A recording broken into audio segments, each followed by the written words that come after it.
All right, so today we're diving into some pretty heavy stuff, at least for me, maybe not for you. Intuitionistic logic. Uh, as a philosopher, I think this is one of those areas that really kind of shakes things up. Oh, absolutely. Really kind of makes you question some assumptions. Yeah, for sure. So we're starting with the Stanford Encyclopedia of Philosophy on this one, right? We are. And one of the key things that they highlight right off the bat is how intuitionistic logic really diverges from classical logic. And they use the law of excluded middle as a way of kind of showing that. Yeah, the law excluded middle. It's either raining or it's not raining. Right, exactly. But how does intuitionistic logic approach that differently? So in classical logic, the law of excluded middle, it's applied universally, right? Right. But intuitionism kind of says, wait a second, like what about situations where we're dealing with infinite possibilities? And so a great example of that is Goldbach's conjecture, which states that every even integer greater than 2 can be expressed as the sum of two primes. Now, we don't have a way to definitively prove that statement or its negation, Right. and so intuitionism kind of acknowledges that. So instead of saying it must be true or false, it's saying, well, maybe we don't know yet. And that's Exactly. okay. Yeah, it shifts the focus from abstract truth to what we can actually show or construct a proof for. And that has implications, I'm assuming, for like all sorts of things. Like what? Give me an example. So one of the examples is in proof by contradiction. So in classical logic, you can assume the opposite of what you're trying to prove. And if you reach a contradiction, then boom, you've proven your original statement. But in intuitionistic logic, this only works for proving negative statements. You can't just use that not and have it work out the same way. Okay.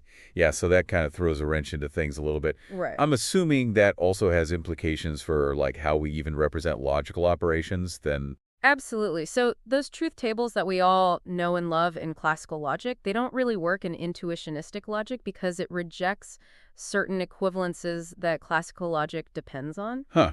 Okay. So no more easy cheat sheet, I guess. Right, exactly. But if it's so different, then how does it deal with something like arithmetic? So there's a system called Hating arithmetic, or HA, which is like the intuitionistic version of Peano arithmetic. Okay. And what's interesting is they use the same axioms, Okay. but the underlying logic of HA is, of course, intuitionistic. So like same ingredients, different cookie method. Yeah. Does that mean it leads to different results then? It does, and this is a simplified example, Okay. but in Hey A, you can prove that every natural number can be written as either 2 times k or 2 times k plus 1, where k is another natural number. Right. Seems pretty obvious, right?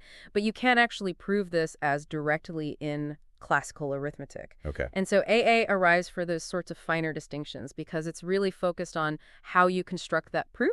That's interesting. So even though they have the same axioms, because the logic is different, they kind of have different expressive power? Right, exactly. And it turns out they can actually be translated into each other in a way that preserves consistency, so they have the same strength in a sense, Uh-huh. but they emphasize different aspects of mathematical reasoning. So it sounds like in intuitionistic logic, the journey is as important as the destination. Yeah, It's not just what you can prove, but how you prove it. exactly. And so that has really interesting implications for philosophy as well, especially when we're thinking about the nature of truth Oh, for sure. and the relationship between logic and mathematics. My brain is already starting to hurt a little bit. Yeah, But I am intrigued. okay. Where do we go from here? So we've been talking about how intuitionistic logic changes the rules of the game, especially when it comes to proof.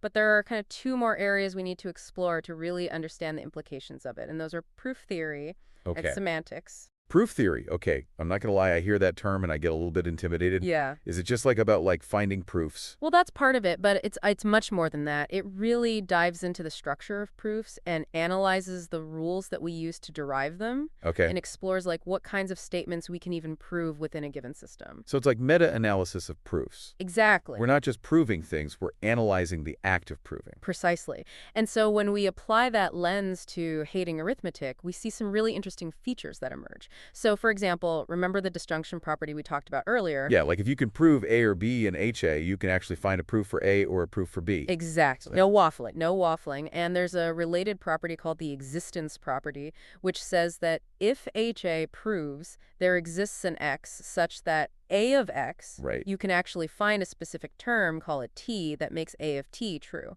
And so both of these properties really highlight this constructive nature of intuitionistic logic.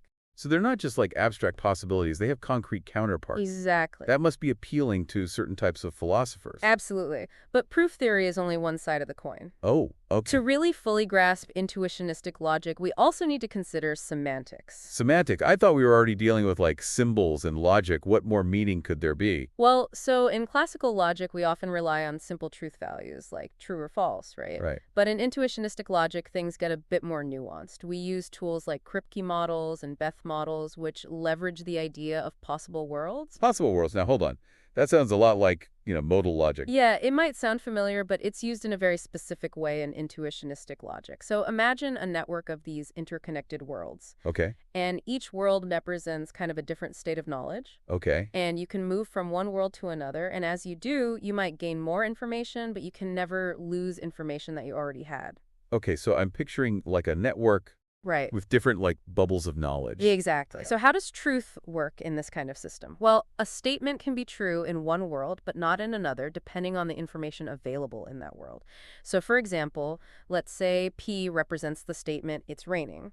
In one world, you might be inside your house, you have no idea what the weather's like. Right. So P wouldn't be true in that world, but then in a connected world, maybe you stepped outside and you felt the raindrops. Right. Now, P is true. So it's all relative to the specific knowledge of Exactly. that world, Exactly. not about some sort of objective universal truth. Right. And so this framework allows us to analyze how the meaning of logical statements kind of evolves as we gain more knowledge, but it also allows us to see how some of those classical laws, like the law of excluded middle, can break down. Oh, okay. Give me an example. So let's take that same example. It's raining.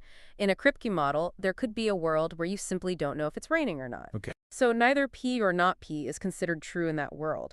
And because truth in these Kripke models can only flow upwards, so as you gain knowledge, Okay. this means that P or not P, that law of excluded middle, doesn't hold in that model. Even though classically it would. Exactly. Wow. Okay, so even though we know, like, intuitively P or not P, it seems to make sense. Yeah. The Kripke model shows us that, well, it doesn't necessarily have to be the case. Right, exactly. And Kripke models and Beth models give us this really powerful tool to visualize and analyze the subtleties of intuitionistic logic in a way that truth tables just can't capture. I'm starting to see why this is so influential in philosophy, particularly for people who are concerned with, like, epistemology and truth. Exactly. It really makes you question some assumptions that you didn't even know you had. Exactly. It pushes us to rethink knowledge and provability and even the fabric of logical reasoning.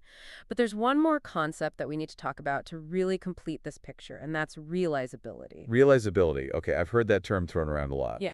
Never really fully grasped it, though.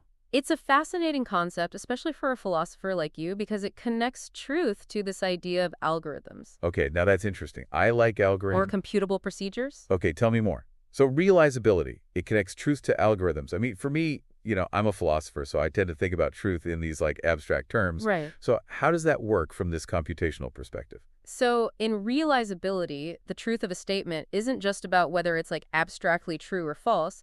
It's about whether you can construct an algorithm or like a computational procedure that realizes that truth. So it's like, show me the code. Exactly. If you can write a program to demonstrate it, Yeah, then it's realizable and therefore true. exactly. It's a very concrete Yeah. and constructive way of looking at truth.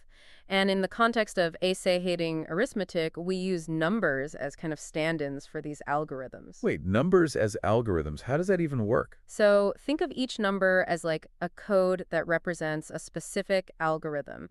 So when we say a statement is realized by a certain number, we're saying there's an algorithm represented by that number that verifies that statement. Okay, that's a lot to wrap my head around. Yeah. But how does that apply to more complex statements?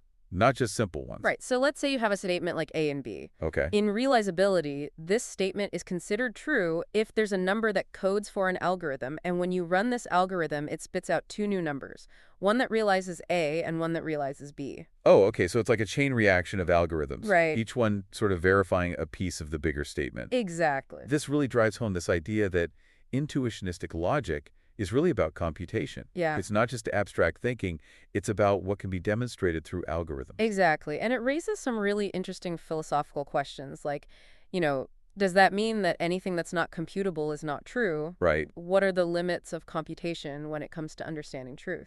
Big questions. No wonder realizability causes a lot of debate in the philosophy of math. For sure. What about things that we talked about before that weren't intuitionistic principles, Right. like Markov's principle. Does that work here? So that's where things get really interesting because even some principles that aren't provable within HA can still be realizable. So for example, Markov's principle, while not intuitionistically valid, Okay. it can be realized using a kind of unbounded search algorithm. So even though it's not provable, we can still demonstrate it algorithmically. Right, and there's a really powerful theorem called Nelson's theorem that basically says if you can prove a statement in HA from a set of formulas that are all realizable, Okay. that statement itself is also realizable. Okay, so it's not completely separate from HA. Right. They're connected in a way. So Exactly. realizability gives us a different way of thinking about truth in math that really emphasizes this computation and this constructability.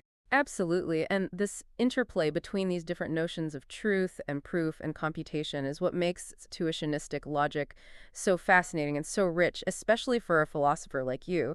It really challenges us to re-examine like our most basic assumptions about logic and math and even about the nature of knowledge itself. It's definitely been a whirlwind tour. Yeah. Rejecting the law of excluded middle, possible worlds, realizability, all this stuff. Yeah. I'm starting to understand why this is such a big deal. Yeah. And for anyone out there who's listening and kind of wants to, push the boundaries of their own thinking, For sure. I highly recommend taking a closer look at intuitionistic logic. Yeah. We've got some great resources in the show notes too. Awesome. So until next time, keep questioning, keep exploring, and keep those philosophical gears turning. Absolutely.